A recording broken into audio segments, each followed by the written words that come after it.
ಅವಾಗಿಂದ ಸುಮ್ಮನೆ ಕೂತು ಕೂತು ಕೂತು ಸಾಕಾಗ್ಬಿಡ್ತು ನನಗಂತೂ. ಅವಾಗಿಂದ ಕೂತ್ಕೊಂಡಿದ್ದೀನಿ. ಎಷ್ಟು ವ್ಯಾಪಾರ ಆಗೋದು ಇಷ್ಟೊತ್ತಿಗೆ. ಎಲ್ಲ ಜನ ಆ ಕಡೆ ಹೋಗ್ತಾವ್ರೆ. ಆ ಸೂಪರ್ ಮಾರ್ಕೆಟಲ್ಲಿ ಜನ ನೋಡು, ಯಪ್ಪ ಎಷ್ಟು ಜನ ಇದ್ದಾರೆ. ಹಾಯ್ ಫ್ರೆಂಡ್ಸ್, ಯಾಕೆ ವಿಡಿಯೋ ಸರಿಯಾಗಿ ಬರ್ತಾ ಇಲ್ಲ, ಸರಿಯಾಗಿ ಆಗ್ತಾ ಇಲ್ಲ, ಟೈಮ್ ಟು ಟೈಮ್ ಬರ್ತಾ ಇಲ್ಲ ಅಂತ ನೀವೆಲ್ಲ ಕೇಳ್ತಾ ಇರ್ಬೋದು. ನಿನ್ನೆ ಸ್ವಲ್ಪ ನಮ್ಮ ಮನೆಯವ್ರಿಗೆ ಹಾಸ್ಪಿಟಲಿಗೆ ತೋರ್ಸೋಕ್ಕೆ ಬೆಂಗಳೂರಿಗೆ ಹೋಗಿದ್ವಿ. ಅವ್ರಿಗೆ ಸ್ವಲ್ಪ ಹುಷಾರಿಲ್ಲ ಅಂತೇಳಿ ನಾನು ಹೇಳಿದ್ದೆ. ಮತ್ತು ಅದು ಸ್ವಲ್ಪ ಪ್ರಾಬ್ಲಮ್ ಆಗಿತ್ತಲ್ಲ, ಅದಕ್ಕೆ ಹಾಸ್ಪಿಟಲ್ಗೆ ಹೋಗಿದ್ವಿ ಬೆಂಗಳೂರಿಗೆ ಹೋಗಿ ಬರೋದಕ್ಕೆ ಗೊತ್ತಲ್ಲ, ಒಂದಿನ ಬೇಕು. ನಮ್ಮ ಕಡೆ ದೂರ ಆಗಿರೋದ್ರಿಂದ ಒಂದಿನ ಫುಲ್ ಬೇಕು ಹೋಗಿ ಬರೋಷ್ಟೊತ್ತಿಗೆ. ಮತ್ತು ಹೋಗಿ ಬಂದ್ವಿ. ಬೆಳಗ್ಗೆ ಎದ್ದು ವಿಡಿಯೋ ಮಾಡೋಣ ಅಂತ ಅಂದ್ಕೊಂಡೆ. ನನ್ನ ಮಗಳಿಗೆ ಚಿಕ್ಕವಳಿಗೆ ಯಾಕೋ ರಾತ್ರಿ ಎಲ್ಲ ವಾಮಿಟ್ ಮಾಡ್ಕೊಂಡ್ಳು. ಅದಕ್ಕೆ ರಾತ್ರಿ ಎಲ್ಲ ನಾನು ನಿದ್ದೆ ಕಟ್ಬಿಟ್ಟು ಅವಳು ನೋಡ್ಕೊಂಡು ಅವಳನ್ನ ಸಮಾಧಾನ ಮಾಡಿಕೊಂಡು, ಈ ಥರ ಅವಳಿಗೆ ವಾಮಿಟ್ ಜಾಸ್ತಿ ಆಗಿರೋದ್ರಿಂದ ರಾತ್ರಿ ಸರಿಯಾಗಿ ನಿದ್ದೆ ಮಾಡಲಿಲ್ಲ. ಅವಳು ನಿದ್ದೆ ಮಾಡಿಲ್ಲ ಅಂತೇಳಿ ನಮಗೂ ನಿದ್ದೆ ಬರಲಿಲ್ಲ. ಯಾಕೆ ವಾಮಿಟ್ ಆಗ್ತಾ ಇತ್ತಲ್ಲ ಅಂತೇಳಿ ಭಯ ಆಯಿತು. ನಿದ್ದೆ ಮಾಡ್ದಿಲ್ಲಕ್ಕೆ ಬೆಳಗ್ಗೆ ಎದ್ದು ಬೇಗ ಇದು ಮಾಡೋಣ 4 ಗಂಟೆಗೆ ವೀಡಿಯೋಸ್ ಅಂತ ಅಂದ್ಕೊಂಡಿದ್ದೆ. ಆದರೆ ವೀಡಿಯೋ ಮಾಡೋಕ್ಕಾಗಲಿಲ್ಲ. ರಾತ್ರಿ ಎಲ್ಲ ನಿದ್ದೆ ಇರಲಿಲ್ವಲ್ಲ, ಅದಕ್ಕೆ ವೀಡಿಯೋಸ್ ಮಾಡೋಕ್ಕಾಗಲಿಲ್ಲ. ಬೆಳಗ್ಗೆ ಎದ್ದು ಮತ್ತು ಬೇರೆ ಬೇರೆ ಕೆಲಸಗಳೆಲ್ಲ ಇದ್ವು, ಅದಕ್ಕೋಸ್ಕರ ವಿಡಿಯೋ ಮಾಡೋಕ್ಕಾಗಿಲ್ಲ. ಇವಾಗ ಸ್ವಲ್ಪ ಲೇಟಾಗಿ ವೀಡಿಯೋಸ್ ಅಪ್ಲೋಡ್ ಮಾಡ್ತಾಯಿದ್ದೀನಿ. ಎಲ್ಲರೂ ದಯವಿಟ್ಟು ಕ್ಷಮಿಸಿ. ತುಂಬ ಜನ ಕಮೆಂಟ್ ಮಾಡ್ತಿರ್ತೀರ, ಎಲ್ರಿಗೂ ಕಮೆಂಟ್ ರಿಪ್ಲೈ ಮಾಡೋಕ್ಕಾಗಲ್ಲ. ಪೋಸ್ಟ್ ಹಾಕೋಣ ಅಂತಂದರೆ ಕೆಲವರೆಲ್ಲ ಅರ್ಥ ಮಾಡ್ಕೊತೀರ, ಕೆಲವರು ಅರ್ಥ ಮಾಡ್ಕೊಳ್ಳಲ್ಲ, ಇದೇ ಬೇಜಾರು. ಪೋಸ್ಟ್ ಹಾಕ್ಬಿಟ್ರೆ ಅದಕ್ಕೂ ಒಂದೊಂದು ಏನಾದರೂ ಒಂದು ಹೇಳ್ತಾ ಇರ್ತಾರೆ. ಕೆಲವರು ಅರ್ಥ ಮಾಡ್ಕೊತಾರೆ, ಕೆಲವರು ಅರ್ಥ ಮಾಡ್ಕೊಂಡಿಲ್ದ್ರೆ ನೀನು ಬರೀ ಇದೇ ಆಯಿತು, ಯಾವಾಗಲೂ ಬರೀ ಇದೇಗಳು, ಇದಕ್ಕೂ ಒಂದು ಬ್ಯಾಡ್ ಕಮೆಂಟ್ ಹಾಕೋಂಥವ್ರು ಇರ್ತಾರೆ. ಇಂಥವ್ರ ಬಗ್ಗೆ ಏನು ತಲೆ ಕೆಡಿಸ್ಕೊಳ್ಳಲ್ಲ. ನನಗೆ ಸಮಾಧಾನ ಮಾಡಿ, ಸರಿ ಆಯಿತು, ಒಳ್ಳೇದಾಗಲಿ, ನಿಮಗೆ ದೇವರು ಒಳ್ಳೇದು ಮಾಡಲಿ, ಬೇಗ ಹುಷಾರಾಗಲಿ ಅಂತೇಳಿ ಈ ರೀತಿ ಎಲ್ಲನ ನಮಗೆ ಧೈರ್ಯ ಹೇಳೋ ಅಂಥವ್ರು ಇರ್ತಾರಲ್ಲ, ಏನಾಗೋದಿಲ್ಲ, ಬೇಗ ವಾಸಿ ಆಗುತ್ತೆ ಅಂತೇಳಿ ಹಿಂಗೆಲ್ಲ ಹೇಳೋ ಅಂಥವ್ರು ಇರ್ತಾರಲ್ಲ, ಇಂಥ ಕಮೆಂಟ್ಸಿಂದ ನಮ್ಮ ಮನಸ್ಸಿಗೆ ತುಂಬ ಸಮಾಧಾನ ಆಗುತ್ತೆ, ಅವ್ರಿಗೂ ಒಳ್ಳೇದಾಗುತ್ತೆ. ಈ ರೀತಿ ನಮಗೆಲ್ಲ ಯಾರು ಕಮೆಂಟ್ ಮಾಡಿ ನಮಗೆ ಧೈರ್ಯ ಹೇಳ್ತಾರೆ, ನಿಜ ಅವ್ರಿಗೂ ಮಕ್ಕಳು ಮರಿಗೆಲ್ಲ ಒಳ್ಳೇದಾಗಲಿ, ಅವ್ರ ಮನೆಯಾಗೆಲ್ಲ ಶಾಂತಿ, ಆರೋಗ್ಯ, ಆಯಸ್ಸು, ನೆಮ್ಮದಿ ಎಲ್ಲ ಕೊಡಲಿ ದೇವ್ರು ಭಗವಂತ ಅಂತ ನಾವು ಅಂಥವ್ರಿಗೆ ನಾವೂ ಒಳ್ಳೇದು ಬಯಸ್ತೀವಿ. ಈ ಥರ ಪ್ರಾಬ್ಲಮ್ ಆಗಿರೋದ್ರಿಂದ ವೀಡಿಯೋಸ್ ಹಾಕೋಕ್ಕಾಗಿಲ್ಲ ಅಷ್ಟೇ. ಬ್ಯಾಡ್ ಕಮೆಂಟ್ ಮಾಡೋರ್ಗೂ ಅಷ್ಟೇ, ದೇವ್ರು ಒಳ್ಳೇದು ಮಾಡಲಿ ಅಂತಲೇ, ಅವ್ರಿಗೂ ಒಳ್ಳೇದು ಮಾಡಲಿ ಅಂತಲೇ, ಅವ್ರಿಗೂ ಒಳ್ಳೇದು ಮಾಡಲಿ, ನಮಗೂ ಒಳ್ಳೇದಾಗಲಿ, ಎಲ್ರಿಗೂ ಒಳ್ಳೇದಾಗಲಿ ಅಂತೇಳಿ ಹೇಳ್ತಾ ಬನ್ನಿ ವಿಡಿಯೋ ಸ್ಟಾರ್ಟ್ ಮಾಡೋಣ. ಇಲ್ಲ, ಆದಷ್ಟು ಬೇಗ ನಮ್ಮ ಕಸ್ಟಮರ್ಗಳಿಗೆಲ್ಲನ ಯಾವ್ಯಾವ ಊರಿಂದ ಬರ್ತಾಯಿದ್ರು ಎಲ್ಲ ನಂಬರ್ಗಳೆಲ್ಲ ಆಲ್ಮೋಸ್ಟ್ ಇದ್ದಾವೆ. ಎಲ್ಲರಿಗೂ ಕಾಲ್ ಮಾಡಿಬಿಟ್ಟು ಹೇಳೋದು ಒಳ್ಳೆಯದು. ಎಲ್ಲ ಒಳ್ಳೊಳ್ಳಿಗೆ ಹೋಗ್ಬಿಟ್ಟು ಬರ್ರಿ ಅಂತೇಳಿ ಅವ್ರಿಗೆಲ್ಲ ಹೇಳಿ ಸ್ವಲ್ಪ ಎಲ್ರಿಗೂ ಏನಾದರೂ ಮನಸ್ಸಿಗೆ ಒಂಥರ ಏನೋ ಕಡಿಮೆ ಅಪ್ಪ, ಇಲ್ಲಿಗೆ ಹೋಗ್ಬೇಕಪ್ಪ ಅಂತ ಅನ್ನಿಸ್ಬೇಕು. ಆ ಥರ ಏನಾದರೂ ಹೇಳ್ಬರ್ಬೇಕು.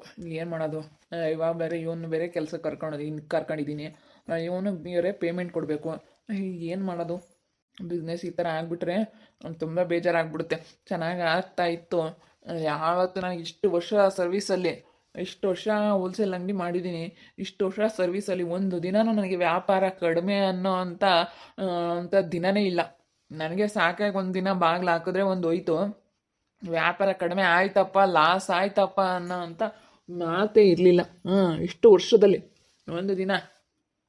ಯಾಕಂದರೆ ಜನ ಆ ಕಡೆ ಹೋಗ್ಬಿಡ್ತಾರೆ. ಏನು ಮಾಡೋದು ಅನ್ನಿಸ್ತೈತೆ ನನಗಂತೂ. ಈ ಸಂಗೀತ ಬೇರೆ ಏನಾದರೂ ಮಾಡ್ಬೋದಾಗಿತ್ತು, ಏನಾದರೂ ಬಟ್ಟೆ ಅಂಗಡಿ ಓಪನ್ ಮಾಡ್ಬೋದಾಗಿತ್ತು. ನನಗಂತೂ ಅಷ್ಟಿಷ್ಟು ಸಿಟ್ಟು ಬರ್ತಾ ಇಲ್ಲ ಈ ಸಂಗೀತನ ಮೇಲೆ. ನೆನೆಸ್ಕೊಬಿಟ್ರೆ ತುಂಬ ಸಿಟ್ಟು ಬರುತ್ತೆ. ಆದ್ರೂ ಯಾಕೆ ಅಂತ ಸುಮ್ಮನಿದ್ದೀನಿ. ಯಾಕೋ ವರ್ಷ ಅವ್ರು ತುಂಬ ಸಿಟ್ಟಲ್ಲಿದ್ದಾರೆ. ಯಾಕಪ್ಪ, ಯಾಕೋ ಮುಖ ಎಲ್ಲ ಹಿಂಗೆ ಊದಿಸ್ಕೊಂಡು ಮುಖ ಅಂತೂ ತುಂಬ ಸಿಟ್ಟಲ್ಲೈತೆ. ಬಾ ಚೈತ್ರ ಬಾ, ಏನಕ್ಕೆ ಬಂದೆ? ನಾನೇ ಅವಾಗಿಂದ ಕೂತು ಕೂತು ಕೂತು ಸಾಕಾಗೋಯ್ತು. ವ್ಯಾಪಾರ ಕಡಿಮೆ ಆಗ್ಬಿಟ್ಟೈತೆ. ಅಲ್ಲಿ ಸೂಪರ್ ಮಾರ್ಕೆಟ್ ಓಪನ್ ಆದಾಗಿಂದ ವ್ಯಾಪಾರ ಕಡಿಮೆ ಆಗ್ಬಿಡ್ತು ಚೈತ್ರ. ಏನು ಮಾಡೋದು? ಹೊಸ ತಗೊಂಡು ಆಗುತ್ತೆ ಅಷ್ಟೇ, ಆಮೇಲೆ ಹಳೇದಾಗ್ತಾ ಆಗ್ತಾ ಅಷ್ಟೇನೆ ತಡಿ. ಇವಾಗೇನೋ ಹೊಸದಲ್ಲ, ಚೆನ್ನಾಗಿ ಕಾಣುತ್ತೆ, ಜನಗಳು ಹೋಗ್ತಾರೆ. ಆದರೆ ನಮಗೆ ಸಪ್ರೇಟ್ ಅಂಗಡಿಗೆ ಬರೋ ಅಂಥವ್ರು ಬಂದೇ ಬರ್ತಾರೆ. ಅಯ್ಯೋ, ಅಂಗಡಿ ತೊಗೊಂಡು ಹೋಗೋ ಅಂಥವ್ರೇನೆ. ಅಲ್ಲಿ ಹೋಗ್ಬಿಟ್ಟು ಫೋನ್ ನಂಬರ್ ಎಲ್ಲ ಕೊಟ್ಟು, ಮೇಡಮ್ ಮುಂಚೆನೇ ನೀವು ಕಟ್ಟಿಡ್ಬಿಡಿ, ಅದನ್ನು ಮಾಡ್ತಾಳಂತೆ. ಆ ಸಂಗೀತ ಮುಂಚೆನೇ ಕಟ್ಟಿಡ್ಬಿಡೋದು, ಅವ್ರ ಫೋನ್ ನಂಬರ್ ಎಲ್ಲ ತಗೊಳ್ಳೋದು, ಫೋನ್ ಮಾಡಿದ ತಕ್ಷಣ ಅದಕ್ಕೂ ಕಟ್ಟೋದಕ್ಕೆ ಅವ್ರು ಏನೇನೆಲ್ಲ ಹೇಳಿರ್ತಾರೆ ಐಟಮು, ಅದು ಬೇರೆ ಕಟ್ಟೋದಕ್ಕೆ ಅದು ಒಂದು ಗೋಡನ್ ಮಾಡಿ ಅದು ಮಾಡ್ತಾಳಂತೆ. ಮಸ್ತ್ ಅಂಗಡಿ ರೂಮ್ ಮಾಡಿದಾಳೆ, ಅದನ್ನು ಮಾಡ್ತಾಳೆ. ಅಬ್ಬಬ್ಬಾ, ಎಷ್ಟು ತಲೆ ಓಡಿಸ್ತಾಳೆ ನೋಡಿ, ಏನೇನ ಮಾಡ್ತಾಳೆ. ಹಂಗಾದ್ರೆ ಅದನ್ನು ಮಾಡ್ತಾಳೆ ಹೇಳು.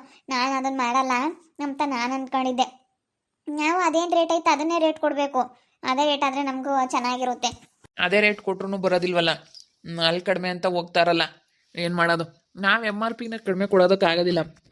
ಯಾಕಂದರೆ ಜಾಸ್ತಿ ಹೊತ್ತಿಗೆ ತೊಗೊಂಡ್ರೆ ಕೊಡ್ಬೋದು. ಮನೆಗೆ ತಗೊಂಡೋಗೋರ್ಗಂತ ಎಲ್ಲನ ಈ MRPಗಿನ್ನ ಕಡಿಮೆ ರೇಟ್ ಕೊಡೋಕ್ಕಾಗೋದಿಲ್ಲ ಚೈತ್ರ. ಈ ಥರ ಆಗ್ಬಿಡುತ್ತೆ. ಏನು ಮಾಡೋದಮ್ಮ? ಇವಾಗಂತೂ ನನಗೆ ಏನು ಮಾಡೋದು ಏನೋ. ಅವನು ಕುತ್ಕೊಂಡು ಮನು ಇವಾಗಿನ ಎಲ್ಲೋ ಹೋದ ಪಾನಿಪುರಿನೋ ಗೋಬಿನೋ ನಾನು ತಿನ್ಕೊಂಬರ್ತೀನಿ ಅಂತ. ಕೊಡ್ಬೇಕು ಸ್ವಲ್ಪ ದಿನ ಜನಕ್ಕೂ, ಅಲ್ಲ ಅದೇ ರೇಟು ಇಲ್ಲೂ ಇದೇ ರೇಟು ಅಂತ ಅನ್ನಿಸ್ಬೇಕು. ಕೊಡಬೇಕು ಸ್ವಲ್ಪ ದಿನ, ಕಡಿಮೆ ರೇಟ್ಗೆ ಕೊಟ್ಟರೆ ಸರಿ ಹೋಗೋದು, ಅದಿಲ್ಲ ಅಂತಂದರೆ ಸರಿ ಹೋಗಲ್ಲ. ಸ್ವಲ್ಪ ದಿನ ಕಾಯನ್ ನೋಡೋಣಿರು. ಏನಾಗುತ್ತೆ ಏನು ಎತ್ತ ಅಂತೇಳಿ ನೋಡೋಣ. ಯಾವುದು ಸಡನ್ನಾಗೆ ಇದಾಗಲ್ಲ, ನೋಡೋಣ. ಅದೇ ಮತ್ತೆ ಕಣಪ್ಪ, ಹೊಸ್ದಾಗಲ್ಲ, ಅದಕ್ಕೆ ಹಿಂಗೆ ಆಗ್ತೈತೆ ತಗ. ಅದೇ ನಾನಿವತ್ತು ಬೈಕ್ ಕೊಡ್ಸೋಣ, ಬೈಕು ತಗೊಂಬರಕ್ಕೆ ಹೋಗೋಣ ಅಂತ ಬಂದುಬಿಟ್ಟೆ. ಬೈಕ್ ತಗೊಂಬರಕ್ಕೆ ಹೋಗೋಣ, ಒಂದು ದಿನ ಚೆನ್ನಾಗೈತೆ ಕೊಡ್ಸೋಣ ಅಂತೇಳಿ ಬಂದೆ. ಎಲ್ಲಿ ಅವನು ಕರ್ಕೊಂಡು ಹೋಗೋಣ, ಅವನು ಒಪ್ಪಿರೋದು ತಗೊಂಬ್ಲಿ. ಇವಾಗ ಪೇಮೆಂಟ್ ಕೊಡೋದ್ರದ್ದು ಹಿಡ್ಕೊಳ್ಳೋಣ, ಅದಾಗೆ ಕಟ್ ಮಾಡ್ಕೊಳಕ್ಕಾಗುತ್ತಲ್ವಾ? ಹಂಗೆ ಮಾಡೋಣ ಹೇಳು. ತಿಂಗಳನ ಹೆಂಗೋ ಒಂದು 15,000 ಪೇಮೆಂಟ್ ಐತಾ, ಒಂದು 5,000 ಕೊಡೋದು, 10,000 ಇಟ್ಕೊಂಬೋದು. ಒಳ್ಳೆ ಗಾಡಿನೇ ಚೆನ್ನಾಗಿರೋದೇ ಕೊಡಿಸ್ಬಿಡು. ಒಂದೇ ಸತಿ 1.5 ಲಕ್ಷ 2 ಲಕ್ಷ ಆದರೂ ಪರವಾಗಿಲ್ಲ. ಸರಿ ಆಯ್ತು ಹೇಳು. ಹಂಗೆ ಮಾಡ್ತೀನಿ. ಬರಲಿ, ಬಂದಿದ ತಕ್ಷಣ ಅದೇನು ಮಾತಾಡಿ ಕರ್ಕೊಂಡೋಗಿ ಕೊಡಿಸ್ಬಿಡ್ತೀನಿ. ತಲೆ ಕೆಡಿಸ್ಕೊಬೇಡ, ಸುಮ್ಮನೆ ಆಗಿದ್ದಾಗಲಿ ಹೋಗಿದ್ದೋಗ್ಲಿ, ಇನ್ನೇನು ಮಾಡೋಕ್ಕಾಗುತ್ತೆ. ನಿಂಕೊಂಡು ನೋಡ್ತಾ ಇದ್ದಾಳ ಸಂಗೀತ ಅವಾಗಿಂದ. ನನಗೆ ಇವಾಗೇನೋ ಒಳ್ಳೇದಾಗ್ತಾ ಐತೆ. ನಾನೇ ಇವಾಗ ದೊಡ್ಡದು ಅನ್ನಂಗೆ ಆಗ್ಬಿಟ್ಟೈತೆ, ಚೆನ್ನಾಗಿ ವ್ಯಾಪಾರ ಆಗ್ತಾ ಇರೋದಕ್ಕೆ.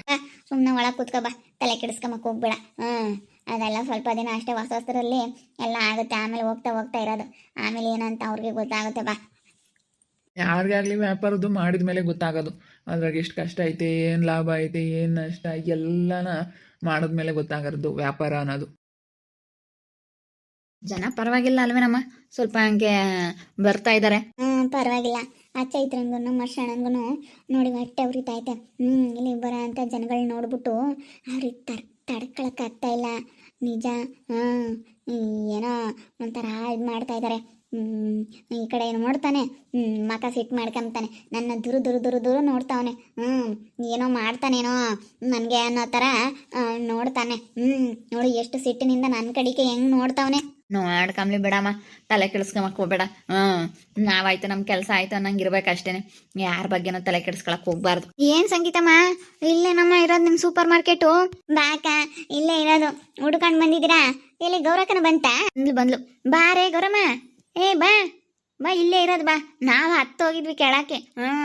ಸೂಪರ್ ಮಾರ್ಕೆಟ್ ಆಗೈತಂತೆ ಸಂಗೀತ ಮಾರ್ದು ಅಂತ ಹೇಳಿ ಯಾರ ಅಂದ್ರ, ಅದಕ್ಕೆ ನಾವು ನೋಡ್ಕೊಂಡು ಯಾತನ ತಾಂಡೋಗದ ಅಂತ ಹೇಳಿ ಬಂದ್ವಿ.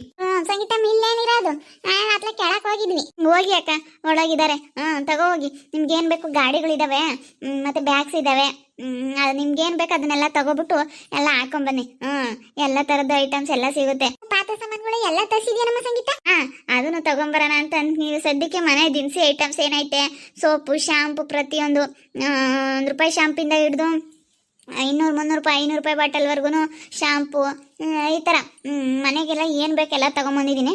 ನಾನು ನೆಕ್ಸ್ಟ್ ಫ್ಲೋರಲ್ಲಿ ಸ್ವಲ್ಪ ಕಿಚನ್ ಐಟಮ್ಸ್, ಸ್ಟೀಲ್ ಮತ್ತು ಆರ್ಟ್ ಬಾಕ್ಸು, ಈ ಥರ ಅದನ್ನು ಮಾಡೋಣ ಅಂತ ಅಂದ್ಕೊಂಡಿದ್ದೀನಿ. ಒಟ್ಟಿನಲ್ಲಿ ಎಲ್ಲ ಥರದ ಐಟಮ್ಸ್ ಇಲ್ಲಿ ಸಿಗೋ ಥರ ಮಾಡ್ತೀನಿ. ಬಟ್ಟೆನೂ ಹಂಗೇನೆ ಒಂದೊಂದು ಫ್ಲೋರಲ್ಲಿ ಒಂದೊಂದು ಥರದ್ದು ಮಾಡ್ಕೊಂಡು ಹೋಗ್ತೀನಿ.